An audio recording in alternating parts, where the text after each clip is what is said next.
Right, well, this week our Hotline documentary is titled Dawn to Dusk, and it details all that happened during the Bimbila conflict. We're going to hear from the producer of the documentary as we gear up for the airing of the second part later tonight. Hey,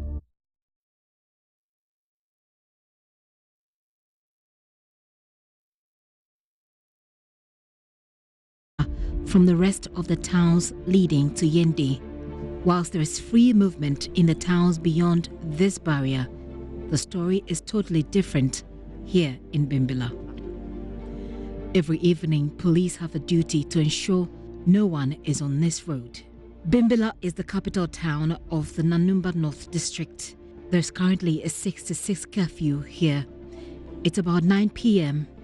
and this traveler and his counterparts are stuck. They'll have to wait for the others and better be going beyond Bimbila, because even though the police can escort them through town, they will only do so for a bigger group. But for a few exceptions, no one is allowed entry into the Bimbila township during the curfew hours. Where is your ID card? Oh, I don't come with my ID card. It's just a handful of officers available here anyway. Travelers for whom Bimbila is a destination may have to spend the night at the barrier. That has been the life here in Bimbila for about 2.5 decades, which also means anybody 25 years and below, born and living here in Bimbila, has not known normal times, as the case is in other parts of the country. It's been one curfew after the other. The people are bearing the brunt of two factions who cannot agree on a chieftaincy succession. Successive governments have had to commit resources to keep the military and police here to essentially save people from themselves and to save others from those who perpetrate violence over the long-standing chieftaincy disagreement. We were there passing through the window over there when the guy shot my junior brother. So I rushed to pick up my junior brother. He shot himself. My stomach, it was past my stomach here, so they opened it. You see here. You see my leg. Even though my shoulder here. There is a police pants come and pick me. I was lying down over there when they came and picked me.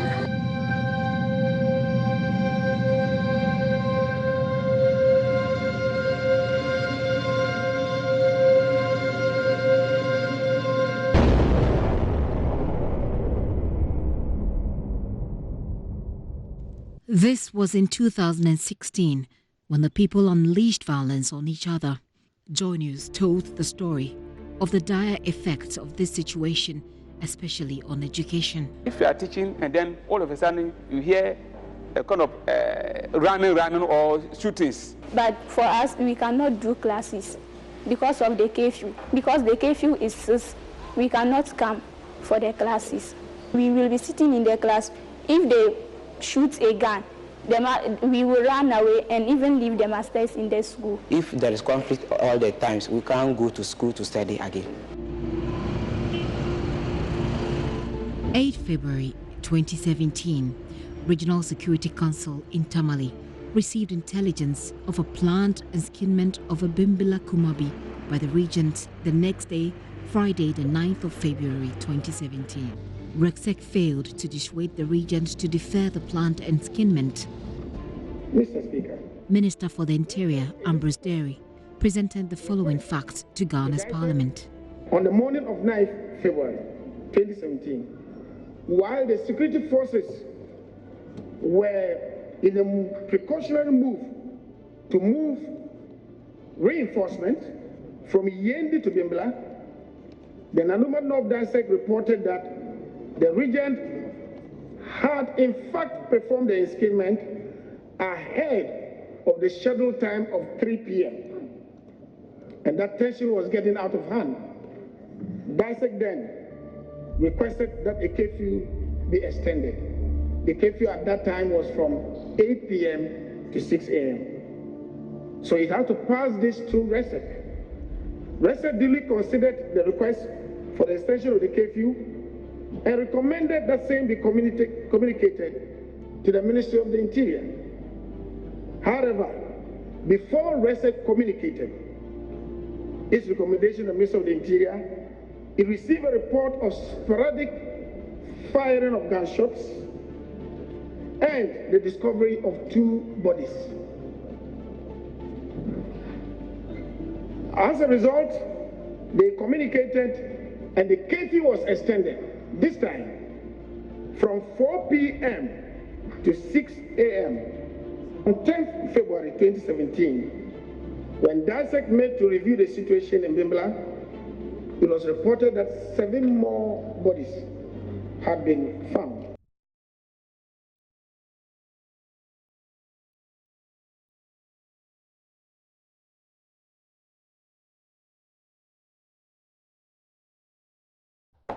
Right, now let's speak to the producer of the documentary, Gifty and Appear, as we gear up for the airing of the second part tonight. Gifty, good to hear from you. Good morning. I'm hoping you can hear me, Gifty. Good morning. Oh, there you are. There you are. Okay. Can you hear me? Yes, we can. So talk to us, Gifty, about what went into this documentary. Obviously, you spent quite a lot of time in the area getting to understand how life changed for many of the inhabitants. Talk to us about what went into finding these people to tell their stories.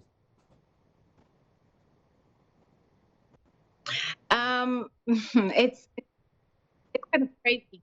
So I had gone to ENA to do a story on the there, which we had contributed to. But you cannot get the, to Bimbila. Went to Bimbila at the end. And Bimbila had always been on my mind. It's been a project that we did for the years. So wanted to do a quick. If you look at the story we just had about what happened, instead what thing was he told us about how the people on these problems on themselves. What to do about it did take a lot of time because it took a lot on our part because it took time to our time to do this. We had to quickly find the leaders of these factions. We had to quickly find somebody to tell people how the curfew is impacting on the entire township. And we managed to somehow pull it.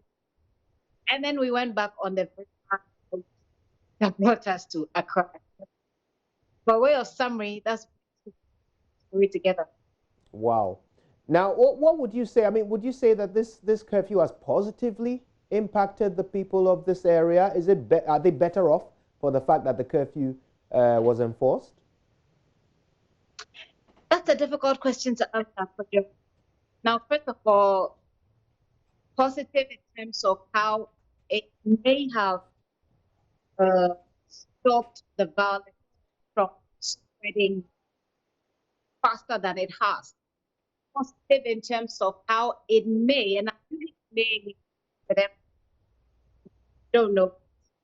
But the assumption is that if you stop it from working, if you stop it from meeting in the night, it will stop these violent acts. Because what they've also seen over is that over the past years is that people who perpetrate this violence tend to do that in the night. And that's why the curfew, has, you could say, that it's positive in terms of how perhaps it can spread violence. But we don't know that exactly. What we do know is the extreme negative impact it has had on people. You look at what is happening in the education sector in Bimbila, nothing to write home about, and that leaders say this. It's impacting negatively on businesses. A lot of women do, they go to the market, they trade, they help with their families, they sell, up restaurants to put it in a nicer way. And you cannot do that in the evening when it's heavy. So it's collapsing the local economy of from my perspective. It is impacting negatively on education. And one of the things that I found out to the police officers in Bimbila was that There are times that people have sick and to attend to them at a hospital. You need a pass. And that felt like adding insult to me. Now I have to do a sick pack, go out to take care of them without going through them. It's impacted them socially. Somebody in Bimbila will tell you that they like and have a conversation. That's how they build the social life. Important for human development. But they can't do that now. At 6, you have to be in the room. So it's a difficult negative, positive impact. I think it's done more harm than good. But the security aspect also tell you that if we don't do this, we don't know how far this conflict, we don't know how far violence or those who will take their actions to. Well, I'm sure everybody will get the chance to make up their own minds on that particular question when they watch the documentary. So speaking of which, what can we expect when we see it for the first time tonight? Okay, so in the first part of the documentary, it gives you a background. It tells you how far the story has traveled. And then it tells you how it has impacted the people over the years. It comes back to raise an important question, which is, how did Bimbila get here in the first place? The first part also tells you, it gives you a background to the conflict and how mediators have tried to get it over and done with, and how difficult it has been.